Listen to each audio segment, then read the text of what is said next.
নমস্কার সুধী ভক্তবৃন্দ। ভিডিওতে কুকুরের দেওয়া 10টি শুভ ও অশুভ সংকেত বলতে চলেছি। এই সংকেতগুলি এতটাই গুরুত্বপূর্ণ যে আপনি যদি সংকেতগুলি সম্পর্কে জেনে যান তাহলে আপনাকে উন্নতির শিখরে পৌঁছানো থেকে কেউ আটকাতে পারবে না। আমাদের শাস্ত্রে খুব স্পষ্টভাবে লেখা আছে যে ভবিষ্যতে আমাদের সাথে যা ঘটবে তা কুকুর আগে থেকেই অনুভব করতে পারে। যদি আপনার বাড়ির কাছে কুকুর কাঁদে তবে আপনি কুকুরটিকে মেরে তাড়িয়ে দেন। আপনারা তার দুঃখ কষ্ট বোঝার চেষ্টা করেন না। কুকুরটি কাঁদছে কেন? একজন মানুষ যখন দুঃখ ও কষ্টে থাকে তখন সে কেঁদে অন্যকে তার সমস্যার কথা জানায়, কিন্তু কুকুর আপনাকে আমাকে তা জানাতে পারে না। প্রতিটি পরিস্থিতিতে কুকুরের কান্না আমরা অশুভ বলে মনে করে বসি।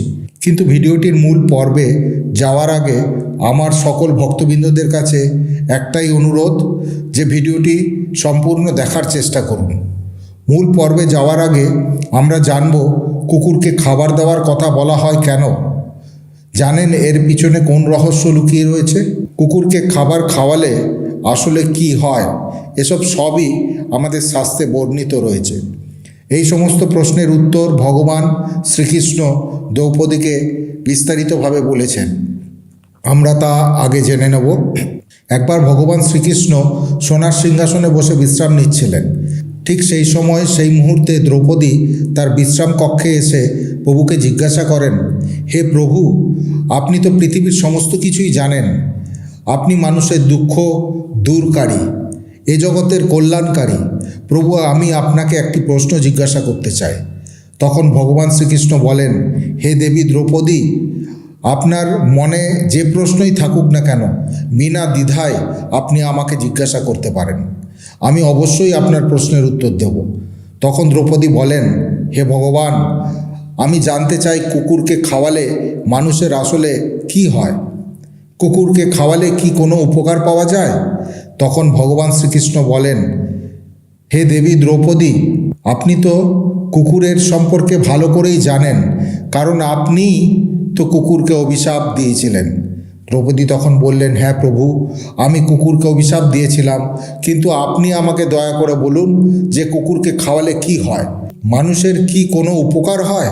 তখন ভগবান শ্রীকৃষ্ণ বললেন, হে দেবী দ্রৌপদী, কুকুরকে এক টুকরো রুটি বা অন্য যে কোনো প্রকার খাবার খাওয়ালে একজন ব্যক্তির 8টি উপকার হয়। যেসব ব্যক্তি এই উপকারের কথা জানেন তারা তার জীবনে ধন্য হয়ে যায়, তার জীবনে দুঃখ কষ্ট আসে না। যে ব্যক্তি প্রতিদিন কুকুরকে খাবার খাওয়ায় সে অবশ্য এই 8টি সুবিধা পায় এবং সে সারা জীবন সুখী থাকে এবং মৃত্যুর পরেও সে মোক্ষ লাভ করে। ভগবান শ্রীকৃষ্ণ তখন একটি গল্প বললেন দ্রৌপদীকে। বললেন, এক সময় একটি গ্রামে একটি খুবই ক্ষুধার্ত কালো কুকুর বাস করত। একদিন সে গ্রামের প্রতিটি বাড়িতে গেল, কিন্তু কেউ তাকে এক টুকরো রুটি দিল না। খিদের জ্বালায় সে এই দিকে ওই দিকে ঘুরে বেড়াতে লাগলো। এইরূপ ঘোরাঘুরি করতে করতে সে নদীর তীরে এক ব্রাহ্মণের আশ্রয়ে গিয়ে পৌঁছালো। ব্রাহ্মণকে দেখে কুকুরটি প্রার্থনা করল, হে ব্রাহ্মণ, আমি মনে করি আপনি মহাজ্ঞানী এবং ধার্মিক। আমি ক্ষুধা এবং তৃষ্ণায় খুব কষ্ট পাচ্ছি। দয়া করে আপনি আমাকে এক টুকরো রুটি দিন যাতে আমি আমার ক্ষুধা নিবারণ করতে পারি। তখন ব্রাহ্মণ বললেন, গ্রামের কেউ কি তোমাকে এক টুকরো রুটি দেয়নি যা খেয়ে তুমি তোমার ক্ষুধা মেটাতে পারো? তখন কুকুরটি বলল, হে ব্রাহ্মণ, আমি আপনাকে কি বলবো, আপনি আমার কথা বিশ্বাসই করবেন না। তখন ব্রাহ্মণ বলল, বৎস, দয়া করে তুমি আমাকে তোমার মতামত বিনা দ্বিধায় বলো। তুমি যা বলবে আমি অবশ্যই বিশ্বাস করব। তোমাকে খুব অসহায় দেখাচ্ছে। তখন কুকুরটি ব্রাহ্মণকে বলল, হে বিশ্ববাসী, আমাদের প্রতি দয়া করুন। আমাদের ঘর নেই, আমরা রোজগার করে খেতে জানি না, জামা কাপড় পরতে জানি না, তাই শীত গ্রীষ্ম বৃষ্টিতে আমরা এইভাবেই ঘুরে বেড়াই। আমরা পড়তে লিখতে জানি না, এটাই আমাদের দুর্ভাগ্য যে আমরা আপনাদের মতো কথা বলতেও পারি না। কিন্তু আপনাদের মতো আমরাও ক্ষুধার্ত বোধ করি এবং আঘাত পেলে আমরাও আপনাদের মতো কাঁদ টানি। এই দুই বিষয়ে আমরা আপনাদের সমান, তাই আমাদের দয়া করুন এবং আমাদের কোনো কষ্ট দেবেন না। ঈশ্বর আমাদের কষ্ট দিয়ে পাঠিয়েছেন, তার উপর আপনারাও আমাদের কষ্ট দেন। আমরা জন্মের পর দেখি আমাদের মা আমাদেরকে বুকের মধ্যে জড়িয়ে রেখে ছায়ের মধ্যে শুয়েছিল। আমরা 4 ভাই ছিলাম, বাকি 3 ভাই ছিল সাদা, আমি একমাত্র কালো রঙের ছিলাম। সবচেয়ে ছোট হওয়ায় আমি খুব দুর্বল ছিলাম। যখনই প্রয়োজন হতো আমাদের মা আমাদের কাছে আসতো, কারণ তাকেও নিজের খাবারের ব্যবস্থা করতে হতো। সে যদি খাবার না খায় তাহলে সে আমাদের দুধ দেবে কী করে? আমাদের দুঃখী মা সর্বদা আমাদের খাবারের জন্য দৌড়াতো। আমার মা গ্রাম রক্ষায় সারা রাত জেগে থাকতো, অচেনা কেউ যেন গ্রামের দিকে না আসে, তাই সে এটা করতে বাধ্য। আমাদের মায়ের ভয়ে অন্য গ্রামের কুকুরও এই গ্রামে আসতো না। কৃষকদের ক্ষেতে ঘোড়া পর্যন্ত ফসল খেতে এলে আমাদের মা তাকে তাড়াতো।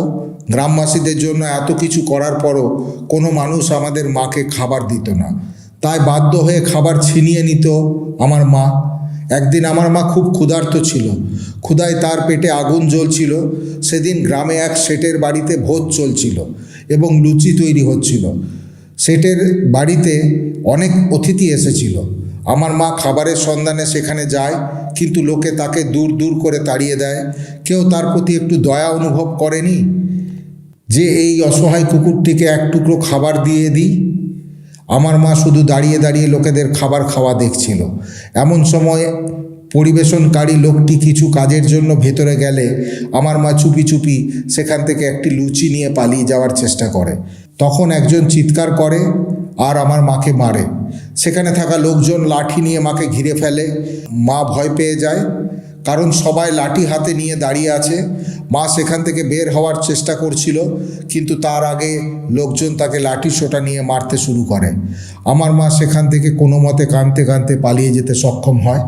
আবার মা চলে আসার পর যারা সেখানে ভোজন করছিল তারা সবাই খাবার ছেড়ে দিয়ে বলল, কুকুরের স্পর্শের কারণে খাবার নষ্ট হয়ে গিয়েছে, আমরা এই খাবার খাবো না।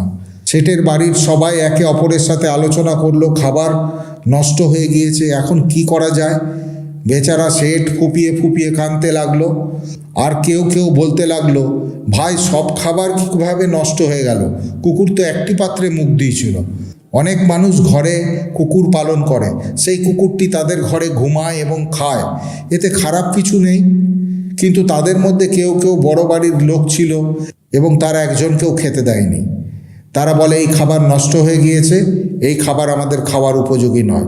শেষ পর্যন্ত তাদের মতামত শোনা হয় এবং সেই খাবার দরিদ্রদের মধ্যে বিতরণ করা হয়। সেই দিন আমার মা খুশিতে পেট ভরে খাবার পেয়েছিল, কিন্তু সে অনুভব করেনি যে এই সুখ তার জন্য বড় কষ্ট হয়ে দাঁড়াবে।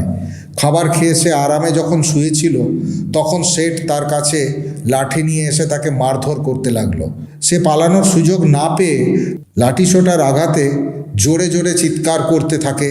মায়ের চিৎকার শুনে পাথরও গলে যেত, কিন্তু সেই শেঠের হৃদয়ে কোনো দয়া হলো না এবং সে তাকে প্রচণ্ডভাবে প্রহার করতে লাগলো।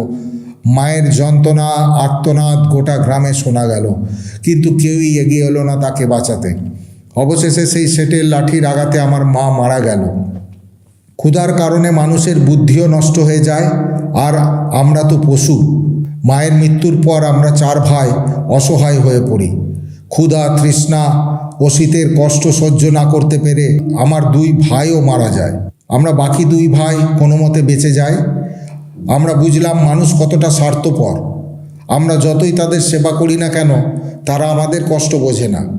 কুকুরটি আরও বলে, হে ব্রাহ্মণ, আমাদের দুর্বলতা এই যে আমরা সেই স্বার্থপর লোকেদের নিয়ন্ত্রণে থাকতে চাই, যারা আমাদের কষ্ট দেয় এবং আমাদের খাবার দেয় না। তারা জানে না যে আমরা তাদের জন্য কতটা উপকারী। এরপর ভগবান শ্রীকৃষ্ণ বললেন যে, হে দেবী দ্রৌপদী, যদি কেউ কুকুরকে খাবার খাওয়ানোর উপকারিতা জানে, তাহলে সে তার জীবনে অনেক ক্ষতি এড়াতে পারবে। শাস্ত্রমতে প্রথম রুটি গরুকে দেওয়া হয়, শেষ রুটি কুকুরকে দেওয়া হয়। এটি এক ধরনের সংবেদনশীলতা ও সহযোগিতার প্রতীক। এটা সত্য যে মানুষ প্রায় ঈশ্বরের বিধান ভুলতে চলেছে, তাই অস্বাস্থ্যকর কর্ম তাদের জীবনে নেতিবাচক প্রভাব ফেলে। প্রকৃতপক্ষে আমরা যখন আমাদের জীবনে ন্যায়পরায়ণতা ও পবিত্রতাকে জায়গা দিই, তখন আমাদের নেতিবাচক প্রভাবের সম্মুখীন হতে হয় না। এই প্রথা ভারসাম্যপূর্ণ এবং সঠিক জীবনযাপনের জন্য এটি গ্রহণ করা আমাদের স্বাস্থ্য সমৃদ্ধি এবং শান্তির দিকে নিয়ে যায়। কুকুরকে খাবার খাওয়ালে মানুষের জীবনে শুভ ফল পাওয়া যায়। এতে আমাদের জীবন সুখী এবং সমৃদ্ধ হয়। ভগবান শ্রীকৃষ্ণ এরপর বলেন, হে দেবী, কুকুরকে খাবার দেওয়ার প্রথম উপকারিতা হলো এতে শনি গ্রহের নেতিবাচক প্রভাব এড়ানো যায়। শনির মহাদশার সময় মানুষকে প্রায় বিভিন্ন সমস্যার সম্মুখীন হতে হয়, যা অর্থনৈতিক সংকট ও অন্যান্য সমস্যার সৃষ্টি করতে পারে। কুকুরকে খাবার খাওয়ালে শনির প্রভাব কমায় এবং এর ফলে নেতিবাচক প্রভাব থেকে ব্যক্তিকে স্বস্তি দেয়। দ্বিতীয় সুবিধা হলো কুকুরকে রুটি খাওয়ালে আপনার ঘরে নেতিবাচক শক্তির প্রভাব কমে এবং আপনার ভাগ্য আপনার পক্ষে হয়ে যায়। এটি আপনার জীবনে ইতিবাচকতা, সুখ এবং শান্তি বাড়ায়। তৃতীয় উপকারটি হলো কুকুরকে রুটি খাওয়ালে আপনি জীবনে দেবী লক্ষ্মীর আশীর্বাদ পান এবং আপনার জীবনে সমৃদ্ধি এবং সম্পদ বৃদ্ধি পায় এবং আপনার জীবনে আর্থিক দিক শক্তিশালীও করে। চতুর্থ সুবিধা হলো কুকুরকে খাবার খাওয়ানোর ফলে আপনার ঋণ বাড়ে না। যারা ইতিমধ্যেই ঋণগ্রস্ত তারাও এ থেকে মুক্তি পান। এটি আপনার আর্থিক অবস্থার উন্নতি করে এবং আপনাকে ঋণ মুক্তির সুবিধা প্রদান করে। পঞ্চম সুবিধা হলো সকাল সন্ধ্যা কুকুরকে খাওয়ালে আপনার ব্যবসার উন্নতি হয়। এটি আপনার ব্যবসার লাভ বাড়ায় এবং আপনার পরিবারকে সমৃদ্ধির দিকে নিয়ে যায়। 6 নম্বর সুবিধা হলো কুকুরকে রুটি দিলে আপনার আয়ু বাড়ে এবং আটকে থাকা টাকা ফেরত পাওয়া যায়। এতে আপনার স্বাস্থ্য এবং আর্থিক অবস্থা উন্নতি করে এবং আপনাকে বৃদ্ধ অবস্থায় সুখ অনুভব করতে সুযোগ দেয়। সপ্তম উপকার হলো কুকুরকে খাবার দিলে সবসময় আপনার স্বাস্থ্য ভালো থাকবে এবং এটি আপনাকে মানসিকভাবে শক্তিশালী রাখে, মন প্রাণবন্ত থাকে এবং আপনার মনে ভালো চিন্তা আসে। এটি আপনার জীবনকে সুস্থ, সুখী এবং সমৃদ্ধ করে তোলে। অষ্টম উপকারিতাটি হলো কুকুরকে রুটি খাওয়ালে ঈশ্বর সন্তুষ্ট হন। কারণ ঈশ্বর সমস্ত জীবের জন্য চিন্তিত, সমস্ত জীবের মধ্যে ঈশ্বর বিরাজিত। তাই ঈশ্বর সর্বদা সেই ব্যক্তির প্রতি সন্তুষ্ট হন যিনি সমস্ত জীবের প্রতি দয়া করেন এবং সেই পরিবারের উপর সর্বদা ঈশ্বরের কৃপা থাকে। নবম উপকারিতা হলো কুকুর আগে থেকেই আমাদের জীবনে ঘটতে থাকা প্রতিটি কার্যকলাপ জানতে পারে। দেবী লক্ষ্মী যদি আমাদের বাড়িতে আসেন তবে কুকুরই প্রথম জানতে পারে। এমন অবস্থায় কুকুরটি আমাদের প্রথম সংকেত দিতে শুরু করে যে দেবী লক্ষ্মী আপনার বাড়িতে আসতে চলেছে। শুধুমাত্র আমাদের কর্মই আমাদের কোটিপতি করতে পারে। আপনি যে কাজই করছেন সেই কাজই করতে থাকুন, সেই কাজ খুব মনোযোগ সহকারে করুন এবং কুকুর যদি আপনার বাড়িতে এসে জল খায় তাহলে দেখবেন আপনার যা কিছু ঋণ আছে তা ধীরে ধীরে পরিশোধ হয়ে যাবে এবং আপনার ঘরে প্রচুর টাকা পয়সা আসতে শুরু করবে। তাই ঘরের বাইরে অবশ্যই একটি পাত্রে জল রাখবেন। গ্রীষ্মের সময় কুকুর বা সব ধরনের প্রাণী পিপাসায় এখানে ওখানে ঘুরে বেড়ায়। আপনি যদি আপনার বাড়ির সামনে জল রাখেন তবে আপনি খুব পুণ্যের কাজ করছেন। এটি করলে দেবী লক্ষ্মী অপার আশীর্বাদ আপনার উপর বর্ষিত হবে। তাই আপনারা সবাই বাড়ির বাইরে জল রাখবেন যাতে অসহায় পশু পাখিরা জল পান করতে পারে। যদি কোনো কুকুর বাড়িতে এসে জল পান করে তবে এটি সম্পদ অর্জনের ইঙ্গিত দেয়। দশম সংকেতের কথা বলি বন্ধুরা, কুকুর যদি প্রতিদিন আপনার বাড়িতে খাবারের জন্য আসে এটা খুব ভালো লক্ষণ। বিশ্বের সমস্ত মানুষ দুবেলা খাওয়ার জন্য কঠোর পরিশ্রম করে। এমন অনেক মানুষ আছেন যারা দুবেলা খাবার জোগাড়ও করতে পারেন না। এমন কঠিন পরিস্থিতিতে যদি কোনো কুকুর প্রতিদিন আপনার বাড়িতে এসে খাবার খায় তাহলে বুঝবেন আপনার ঘরে কখনো অন্নের অভাব হবে না। কুকুর বাড়িতে এসে খাবার খাওয়া সরাসরি ঘরে মা অন্নপূর্ণা আগমনের ইঙ্গিত দেয়। আর আপনারা সকলেই জানেন যে মা অন্নপূর্ণা যে বাড়িতে থাকেন সেখানে কখনোই অন্নের অভাব হয় না। সেই বাড়িতে লোকেরা কখনো দারিদ্র্যের সম্মুখীন হন না। সেই বাড়িতে সবসময় সুখ শান্তি বিরাজ করে। এমন পরিস্থিতিতে প্রতিদিন কোনো কুকুর যদি আপনার বাড়িতে খাবারের জন্য আসে এবং আপনার দেওয়া খাবার আনন্দের সাথে গ্রহণ করে তাহলে আপনারা তাহলে আপনার ভবিষ্যৎ জীবন উজ্জ্বল হয়ে উঠবে। যেমন আপনি যদি ঋণগ্রস্ত হতে যাচ্ছেন, কুকুর তা আগে থেকেই জেনে যায়। এইভাবে ভবিষ্যতে যদি আপনার জীবনে অঢেল টাকা পয়সা আসার থাকে, কুকুর তা আগে থেকেই জেনে যায় এবং আপনাকে বলার চেষ্টা করে যে আপনার জীবনে ভালো ঘটনা ঘটতে চলেছে। কিন্তু কিছু লোক আগে থেকে এটি সম্পর্কে জানেন, তাই তারা সতর্ক হয়ে যায়। কিন্তু কিছু মানুষ একেবারেই জানেন না যে কুকুর আমাদের কী সংকেত দেয়। উদাহরণস্বরূপ, আপনারা সবাই জানেন কুকুরের কান্নাকে অশুভ মনে করা হয়। অনেকের ধারণা কুকুর যখনই কান্নাকাটি করে তখন কারো মৃত্যু পর্যন্ত হতে পারে, কিন্তু তা পুরোপুরিভাবে সঠিক নয়। বরং কুকুরের কান্নাও শুভ সংকেত দিয়ে থাকে। আপনারা শুধু জানেন যে কুকুর যদি কাঁদে তবে এটি অশুভ। কিছু লোক বিশ্বাস করে যে কুকুরের কান্না কারোর মৃত্যু বা কষ্টের মতো অশুভ ঘটনা ঘটায়। এটি একটি পৌরাণিক বিশ্বাস এবং এটি অনেক সম্প্রদায়ের লোকের উপর প্রচলিত। এই বিশ্বাস মানুষের মানসিক স্তরের উপর ভিত্তি করে রচিত, তাই কুকুরকে কখনোই কাঁদানো উচিত নয়। বন্ধুরা, এইভাবে ভগবান শ্রীকৃষ্ণ একটি গল্পের মাধ্যমে দেবী দ্রৌপদীকে কুকুরকে খাবার খাওয়ানোর উপকারিতা বললেন। তাই শুধু কুকুর নয়, কোনো অভুক্ত পশুকে, কোনো অসহায় মানুষকে আপনার সাধ্য এবং সামর্থ্য মতো সাহায্য করুন। কারণ কথায় বলে, জীবে প্রেম করে যেই জন, সেই জন সেবিছে ঈশ্বর। আশা করি দর্শক বন্ধুরা আজকের এই ভিডিও সম্পূর্ণ দেখে সমৃদ্ধ হয়েছেন। এই সংক্রান্ত কোনোরূপ প্রশ্ন বা মতামত থাকলে তা অবশ্যই কমেন্টে জানাবেন। সবাই ভালো থাকুন, সুস্থ থাকুন। রাধারানী মা ও শ্রীকৃষ্ণের আশীর্বাদ সর্বদা আপনাদের উপর বিরাজিত থাকুক। জয় শ্রী রাধে, জয় শ্রীকৃষ্ণ।